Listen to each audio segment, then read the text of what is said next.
Hello everyone, welcome to GS education classes. My name is Geeta. उम्मीद करती हूँ कि आप सब लोग जो है बहुत ही बढ़िया होंगे। आज हम बात करेंगे DSSB टीजीटी वैकेंसी के बारे में, जिसका जो है DSSB ने डिटेल नोटिफिकेशन जो है जारी कर दिया है। इसके बारे में ऑलरेडी मैं आप लोगों को एक बार समझा चुकी हूँ, लेकिन आज जो मैं बताने वाली हूँ एकदम इन शॉर्ट में, एकदम टू द पॉइंट्स में, जिससे कि जिन लोगों को क्लियर नहीं हुआ था, क्योंकि बहुत सारे लोग जो है ना अभी भी कंफ्यूज है।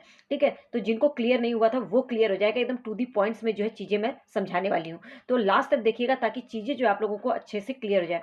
और आप लोगों को बता दूं कि DSSB ने इस बार के नोटिफिकेशन में सबसे बड़ा बदलाव किया है, क्योंकि अभी तक जो है ये बदलाव देखने को नहीं मिला था। इनफैक्ट जो इससे पहले वाला नोटिफिकेशन जारी किया था पीजीटी और असिस्टेंट नर्सरी का, उसमें भी ये बदलाव देखने को नहीं मिला था।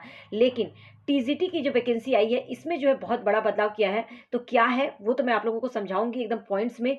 साथ में जो एज रिलैक्सेशन दिया गया है वो कितना दिया गया है, क्या अदर स्टेट के जो कैंडिडेट हैं वो अप्लाई कर पाएंगे या नहीं, उस पर बात करेंगे। और आप लोगों को बता दूं कि बहुत सारे लोगों को ये लगता था कि वो DSSB का जो टीजीटी की वैकेंसी है उसका फॉर्म नहीं भर पाएंगे, लेकिन आप लोगों को बता दूं कि इस बार जो है DSSB के आयु में छूट की वजह से सब लोग जो है ये फॉर्म फिल कर पाएंगे। स्पेशली जो है जो गर्ल्स है, जो महिलाएं हैं, जिनको लगता था कि वो फॉर्म मतलब कि DSSB की वैकेंसी से कहीं वो बाहर ना हो जाए, लेकिन यहाँ पे जो है उनको एक बहुत बड़ा बेनिफिट मिला है। तो कहाँ पर कितनी छूट मिली है उसकी तो मैं बताऊंगी।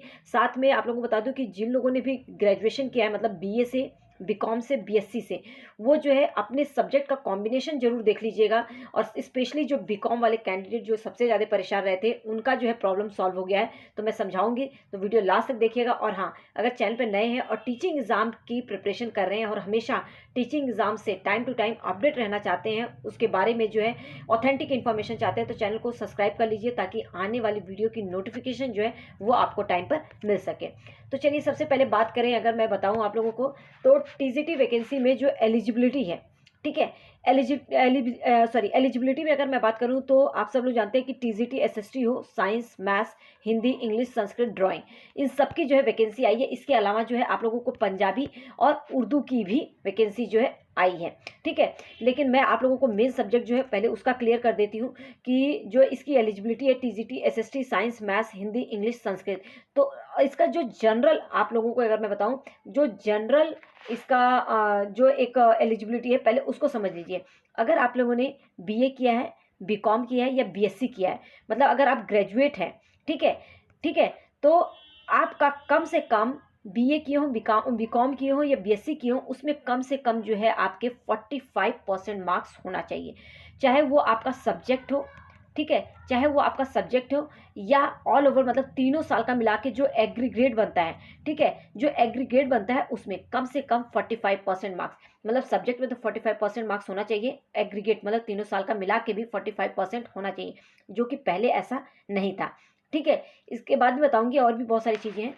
ये तो पहली बात हो गई, कम से कम ग्रेजुएशन में इतना होना चाहिए। ठीक है, दूसरी बात, आप लोगों का बीएड किया होना चाहिए। कितने परसेंट है ये मायने नहीं रखता है, ठीक है, बीएड आपका जो है कंप्लीट होना चाहिए। तीसरी बात, CTET पेपर 2 जो है आपका क्लियर होना चाहिए। CTET पेपर 2 जो है क्लियर होना चाहिए। अगर एज की बात करूं, जो मेल कैंडिडेट है, जनरल कैंडिडेट की बात कर रही हूँ, उनका 32 ईयर्स, ठीक है, वो दिल्ली के हों या दिल्ली के बाहर के हों, अगर जनरल कैंडिडेट है तो कम से कम जो है उनकी एज कितनी होनी चाहिए, 32 ईयर्स। अगर वही फीमेल है तो जनरल कैंडिडेट का जो है 40 ईयर्स है।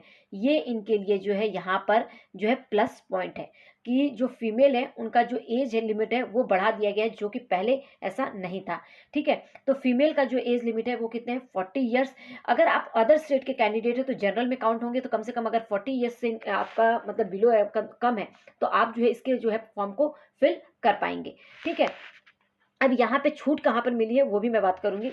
दूसरी बात समझ लीजिए कि लोगों को जो है 45% की भी जरूरत नहीं है, मतलब कि यहाँ पे बोला ना ग्रेजुएशन में कम से कम 45% होना चाहिए, लेकिन कुछ लोग, उनको भी 45% की भी जरूरत नहीं है, मतलब कि अगर 45% से कम भी है तब भी आप जो है ये फॉर्म फिल कर पाएंगे। कौन से लोग, अगर आप लोगों ने पोस्ट ग्रेजुएशन किया है, ठीक है, पोस्ट ग्रेजुएशन किया है तो आपको 45% की जरूरत नहीं है। और SC ST कैंडिडेट है या फिजिकल हैंडीकैप्ड है, ये तीनों क्राइटेरिया फिल करते हैं तो आपको 45% मार्क्स की जरूरत नहीं है। चाहे पोस्ट ग्रेजुएशन में आपके कितने भी परसेंट आए हों, क्यों ना आप लोगों के 40% आए हों, लेकिन आप ये फॉर्म जो है फिल कर पाएंगे। ठीक है, SC ST कैंडिडेट और फिजिकल हैंडीकैप जो कैंडिडेट है इनको जो है यहाँ पे छूट मिली है, लेकिन बीएड और CTET पेपर 2 तो सबके पास होना चाहिए। एज लिमिट याद रखिएगा। अगर मैं एज लिमिट की आगे अगर बात करूँ तो थोड़ा सा समझ लीजिए किन लोगों को जो है एज रिलैक्सेशन दिया गया है। देखिए, कोई भी हो, TGT के कोई सा भी फॉर्म फिल कर रहे हो आप, TGT SST हो, साइंस हो, मैथ्स, हिंदी, इंग्लिश, व्हाटएवर, ठीक है, लेकिन याद रखिएगा अगर आपका 120 डेज, अगर आप लोगों ने जो गेस्ट टीचर हैं, जो कॉन्ट्रेक्चुअल हैं, अगर आप 120 डेज जो है कंप्लीट करते हैं तो आप लोगों को जो है मतलब कम से कम आपको 120 दिन जो है पढ़ाया हुआ होना चाहिए, उस स्कूल में एक्सपीरियंस होना चाहिए, तो उनको जो है 5 ईयर्स का जो है रिलैक्सेशन मिलता है। मतलब 32 ईयर से कोई मेल है, अगर उसने पढ़ाया है, किसी स्कूल में पढ़ा रहा है, 120 दिन वर्किंग है, ठीक है, तो उसको जो है यहाँ पे 5+ जो है क्या मिल जाएगा, 5 साल जो है बोनस में मिल जाएंगे। तो कितने ईयर्स तक, 37 ईयर्स तक भी वो जनरल कैंडिडेट जो है फॉर्म फिल कर पाएगा। ठीक है, अगर कोई फीमेल है, ठीक है, फीमेल के लिए भी यही लागू होता है, तो वो क्या है, अब 45 ईयर्स तक की भी होगी तो भी ये फॉर्म फिल कर पाएगी। तो मतलब कि अगर कोई कॉन्ट्रेक्चुअल है या गेस्ट टीचर है, अगर 120 डेज वर्किंग है तो वहाँ पे जो है इनको जो है छूट मिली है। अब एक चीज़ और समझिएगा, ये जनरल कैंडिडेट की बात हो गई। अगर मान लो कोई OBC कैंडिडेट है, ठीक है, या आपको यहाँ पे मैं OBC के लिए स्पेशली बात कर रही हूँ, अगर कोई OBC कैंडिडेट है, ठीक है, अगर उसकी एज जो है 40 है, तो इसमें जो है उसको यहाँ पे फीमेल की बात हो रही है, OBC है, 40 ईयर्स है, और इसमें जो है आप लोगों को 3 ईयर्स जो है और मिल जाएंगे OBC कैंडिडेट। अगर SC ST है, SC ST कैंडिडेट, तो उसको जो है कितने ईयर्स मिल जाएंगे, 5 ईयर्स। तो मतलब कि उसकी कितनी एज हो जाएगी यहाँ पे जो है उसकी एज जो है, मतलब कि अगर SC ST कैंडिडेट है कोई, तो उसको 5 ईयर्स जो है और मिल जाएगी। मतलब अगर 40 ईयर्स है तो 40 क्या हो जाएगा, 45। ठीक है, अगर कोई मेल है तो मेल अगर 32 ईयर्स है तो इसको 5 और मिल जाएगा, तो कितना हो जाएगा, 37। ठीक है, तो ये याद रखिएगा, मतलब कि जो OBC कैंडिडेट है उनको 3 ईयर्स का प्लस पॉइंट मिल रहा है, और जो SC ST कैंडिडेट है उनको 5 ईयर्स का जो है बोनस पॉइंट, यहाँ पे बोनस ईयर जो है मिल रहा है। ठीक है, मतलब कि एक्स्ट्रा जो है मतलब एज रिलैक्सेशन उन्हें मिल रहा है। तो इस चीज़ को जो है याद रखिएगा, OBC +3 हो जाएगा, SC ST जो है +5 हो जाएगा। अगर कोई PWBD का है,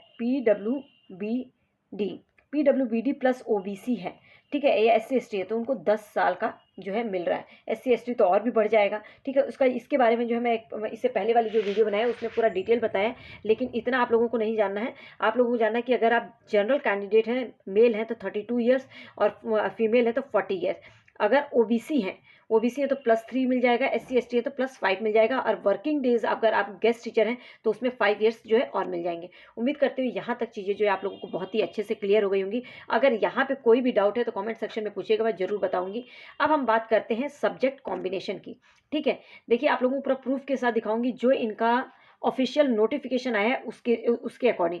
ठीक है, अगर मैं आप लोगों को दिखाऊँ यहाँ पे, ये देखिए, मैं यहाँ पे सोशल साइंस की बात कर रही हूँ, किसकी, TGT सोशल साइंस, मतलब सॉरी TGT SST मतलब सोशल साइंस। ठीक है, तो यहाँ पे जो BA वाले कैंडिडेट हैं, याद रखिएगा, जो BA कैंडिडेट है, चाहे उन्होंने पास कोर्स किया हो, मतलब कि प्रोग्राम हो उनका, या उन्होंने ऑनर्स किया हो, याद रखिएगा ऑनर्स में एक ही सब्जेक्ट होता है ना, तो यहाँ पे जो है ये सबसे बड़ा एलिजिबिलिटी में बदलाव किया गया। पहले क्या होता था, ऑनर्स वाले जैसे हिस्ट्री ऑनर्स किसी ने किया है तो उसको जो है TGT में मौका ही नहीं मिल पाता था, वो कहीं जाके मतलब किसका, PGT का फॉर्म फिल करता था। अगर उसने पोस्ट ग्रेजुएशन की है तो उसे PGT का फॉर्म फिल करना पड़ता था। लेकिन यहाँ पे जो है इस बार की एलिजिबिलिटी में जो है बदलाव किया गया है। अगर कोई कैंडिडेट ऑनर्स है, मतलब हिस्ट्री ऑनर्स पढ़ा है, तो वो TGT SST के लिए अप्लाई कर सकता है।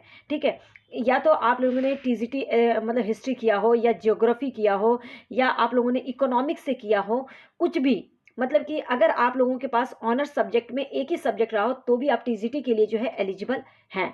ठीक है, अगर आप लोगों ने प्रोग्राम किया है, मतलब अगर आपका पास कोर्स है, तो आप सब लोग जानते हैं कि जो पास कोर्स वाला होता है, अगर मान लो BA पास कोर्स से करते हैं, प्रोग्राम से करते हैं, तो आपके पास जो है SST का 2 सब्जेक्ट होता ही होता है। ठीक है, वो 2 सब्जेक्ट में आपका कुछ भी हो सकता है, चाहे वो हिस्ट्री हो या पॉलिटिकल साइंस हो, या तो हो सकता है पॉलिटिकल साइंस ज्योग्राफी हो। ठीक है, पॉलिटिकल साइंस या ज्योग्राफी हो, इकोनॉमिक्स या बिजनेस स्टडी हो। इस तरीके से जो है आप लोगों का कम से कम 2 सब्जेक्ट जो है होता ही होता है तीनों साल में। तो कम से कम 2 साल तो आप लोगों को 2 सब्जेक्ट जो है प्रोग्राम में पढ़े हुए होना चाहिए। ठीक है। ऑनर्स वाला तो क्लियर हो गया कि एक ही सब्जेक्ट होगा, मान लो कि हिस्ट्री ऑनर्स किया है तो ये 3 साल तक वो पढ़ेगा। लेकिन यहाँ पे जो जिनके पास कोर्स है, जो प्रोग्राम किए हैं ग्रेजुएशन में, तो उनको पता है कि इन सभी सब्जेक्ट में से कम 2 सब्जेक्ट जो है वो पढ़े होते हैं लगातार 2 साल, तो उनके पास होता ही होता है। ठीक है, तो वो होना चाहिए। ठीक है, यहाँ पे ये चीज़ क्लियर हो गया।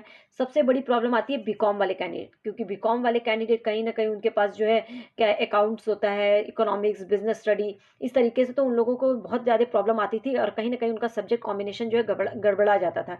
लेकिन इस बार DSSB TCT ने, मतलब DSSB ने जो है अपने वैकेंसी में, अपने नोटिफिकेशन में क्लियर किया है कि अगर कोई बीकॉम कैंडिडेट है, अगर उसने मतलब बीकॉम जो है उसके पास बीकॉम में इकोनॉमिक्स या बिजनेस स्टडी था, ठीक है, और वो पेपर 2, ठीक है, पेपर 2 CTET पेपर 2 पास है, ठीक है, CTET पेपर 2 अगर वो क्लियर है तो वो जो है अपना फिल कर सकता है TGT SST के लिए। मतलब कि CTET पेपर 2 उसका पास होना चाहिए, और अगर उसने बीकॉम किया है, बीएड किया है, तो वो अगर उसके पास जो है बीकॉम में इकोनॉमिक्स और बिजनेस स्टडी सब्जेक्ट हैं, 2 सब्जेक्ट ये मिल रहे हैं, तो वो जो है इस फॉर्म को, मतलब कि TGT SST के लिए जो है वो फिल कर सकता है। क्लियर? ठीक है। अब यहाँ पे जो है मुझे लगता है कि कोई भी प्रॉब्लम आप लोगों को नहीं होना चाहिए। अगर आप लोगों ने बीकॉम ऑनर्स इकोनॉमिक्स और बिजनेस स्टडी से किया हो, और अगर आप लोगों ने CTET पेपर 2 क्लियर किया है SST वाला, तो आप जो है यहाँ पे फिल कर सकते हैं। अब आगे हम बात करते हैं किसका, TGT साइंस का। यहाँ पे भी कैंडिडेट बहुत ज़्यादा परेशान होते हैं, लेकिन आपको परेशान होने की जरूरत नहीं है। चाहे आपका TGT, ठीक है, नेचुरल साइंस हो, किसकी बात कर रही हूँ मैं, नेचुरल साइंस या फिजिकल साइंस। याद रखिएगा TGT में इस तरीके से भरा जाता है, नेचुरल साइंस या आपका फिजिकल साइंस, ठीक है, फिजिकल साइंस। तो अगर आप TGT नेचुरल साइंस या फिजिकल साइंस से फिल कर रहे हैं, तो अगर आप लोगों ने ऑनर्स किया है, क्या ऑनर्स किया है, चाहे वो फिजिक्स से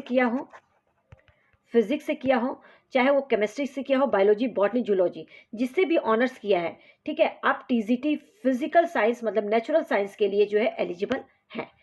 अगर आप लोगों ने पास किया है, BSc प्रोग्राम किया है, तो physics, chemistry, biology, botany, zoology में से कोई 2 सब्जेक्ट जो है आप लोगों का लगातार 2 साल जो है रहा होगा, ये तो कंफर्म्ड है। तो ये जो है आप लोग जो है इसके लिए एलिजिबल हैं। ठीक है, TGT जो नेचुरल साइंस और TGT फिजिकल साइंस वाले कैंडिडेट के लिए, ठीक है, ऑनर्स किया है तो भी आप लोग जो है TGT साइंस के लिए अप्लाई कर सकते हैं। और अगर आप लोगों ने प्रोग्राम किया है, मतलब पास कोर्स है, तो इन 4-5 सब्जेक्ट में से 2 सब्जेक्ट आप लोगों के जो है होने चाहिए। तो उम्मीद करती हूँ ये चीज़ जो है आप लोगों को क्लियर हो गई होगी। ठीक है, आगे हम बात करें तो आगे देखिए TGT मैथ्स के लिए। TGT मैथ्स का सीधे सा फंडा है, अगर आप लोगों ने BA क्यों ना किया हो, BA ऑनर्स, ठीक है, यहाँ पे देखिए मैं क्या बोल रही हूँ, BA ऑनर्स मैथ्स से किया है, आपने BA ऑनर्स मैथ्स से किया है, तो आप जो है TGT मैथ्स के लिए जो है एलिजिबल हैं, राइट, TGT मैथ्स के लिए एलिजिबल है। अगर मान लो कि आपने BSc ऑनर्स मैथ्स से किया है तो भी आप एलिजिबल हैं। ठीक है, अगर आप लोगों ने मतलब कि आपके पास जो है आप लोगों ने BSc किया है प्रोग्राम से, और अगर आपके पास मैथ्स सब्जेक्ट था मेन सब्जेक्ट में, तो भी आप जो है TGT मैथ्स के लिए जो है एलिजिबल हैं। यहाँ पे साफ साफ जो है इस नोटिफिकेशन में कहा गया है। देखिए, mathematics as a main subject from a recognised university having scored 45% marks aggregate along with one of the school subject, मतलब स्कूल में तो रहा होगा तभी तो आप लोगों ने इधर जाके लिया होगा।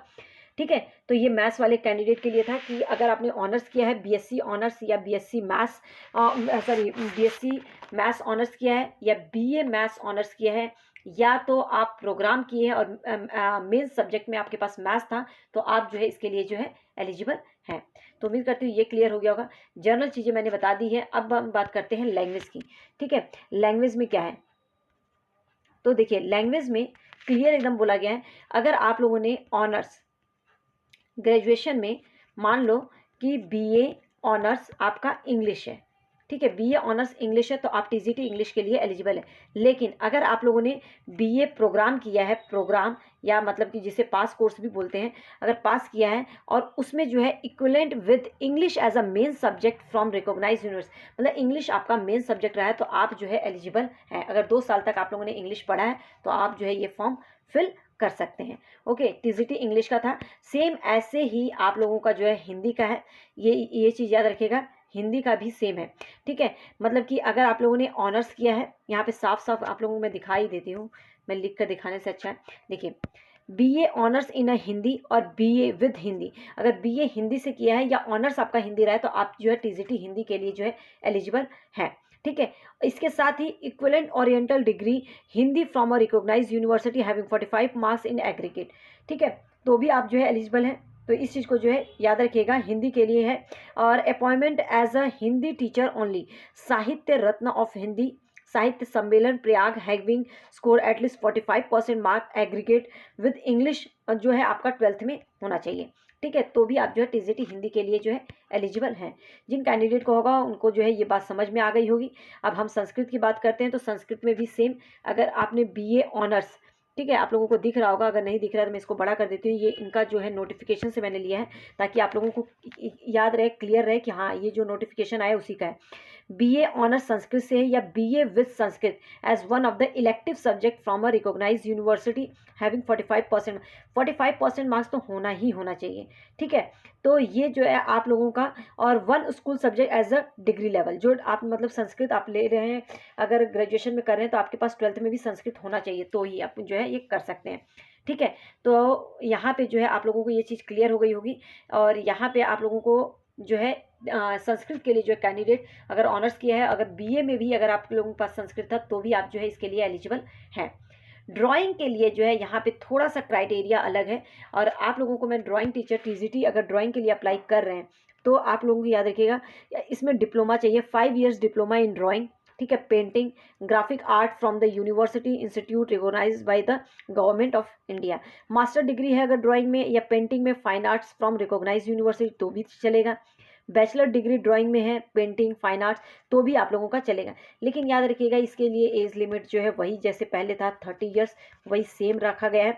कोई भी जो है आप लोगों को यहाँ पे एज लिमिट में जो है कोई भी छूट नहीं दी जा रही है। लेकिन एज अ कोई 120 डेज वर्किंग डेज जो है किसी ने अगर मान लो कोई गेस्ट टीचर है या कॉन्ट्रेक्चुअल है, 120 डेज जो है उसने उस स्कूल में काम किया है, मतलब उसके पास वर्किंग एक्सपीरियंस है 120 डेज किसी भी गवर्नमेंट स्कूल में दिल्ली में, अगर 120 डेज बन रहा है तो उसको 5 years जो है यहाँ पे मिल जाएगा। तो 35 years जो है इसको यहाँ पे जनरल कैंडिडेट फिल कर सकता है। लेकिन एक और बात बता दूँ, जो एज रिलैक्सेशन है सेम वही, अगर कोई ओबीसी कैंडिडेट इसके लिए भरता है तो 3 years का मिलेगा, अगर कोई SC ST कैंडिडेट भरता है तो उसके लिए जो है 5 years। और PWBD का बताऊं तो PWBD तो इसके लिए जो है 10 years प्लस OBC अगर कोई है, ठीक है। तो ये सब चीज़ें जो है मैं आप लोगों को ऑलरेडी इससे पहले वाले में बता चुकी हूँ, तो वो बताने की ज़रूरत नहीं है। लेकिन याद रखिएगा जो टीजीटी ड्राइंग के हैं उनको जो है 30 years जो है उनका जनरल कैंडिडेट का जो है एज है। और अगर आप लोगों ने दिल्ली के किसी भी गेस्ट टीचर एज अ या कॉन्ट्रेक्चुअल 120 डेज वर्किंग किया है तो आप लोगों को 5 साल जो है और मिल जाएंगे। तो यहाँ पे मैं उम्मीद करती हूँ कि आप लोगों को एक एक चीज़ें जो है क्लियर हो गई होंगी। पूरा इन शॉर्ट में मैंने समझाने की कोशिश किया। अगर फिर भी कुछ समझ में नहीं आया तो आप लोग जो है ज़रूर कमेंट कीजिएगा, मैं ज़रूर बताऊँगी। कोई भी डाउट हो किसी भी टीजीटी सब्जेक्ट से रिलेटेड तो आप जो है पूछ सकते हैं। तो यहाँ पे जो है आप लोगों को चीज़ें क्लियर नहीं हुई होंगी तो कमेंट सेक्शन में पूछिएगा, मैं ज़रूर रिप्लाई करूँगी। उम्मीद करती हूँ कि आप लोग जो है ऐसे ही जुड़े रहेंगे। और अगर वीडियो इन्फॉर्मेटिव लगती है तो लोगों के साथ ज़रूर शेयर कीजिए ताकि लोगों से जो है ये फॉर्म छूट ना पाए। जो फॉर्म का फिलअप की जो डेट है वो 8 फरवरी से जो है स्टार्ट हो रही है, लास्ट डेट जो है आप लोगों का 8 मार्च है, ठीक है। तो उससे पहले पहले जो है चीज़ें क्लियर हो जानी चाहिए जिससे कि आप लोग जो है ये फॉर्म जो है अच्छे से टाइमली फिल कर सकें। All the best.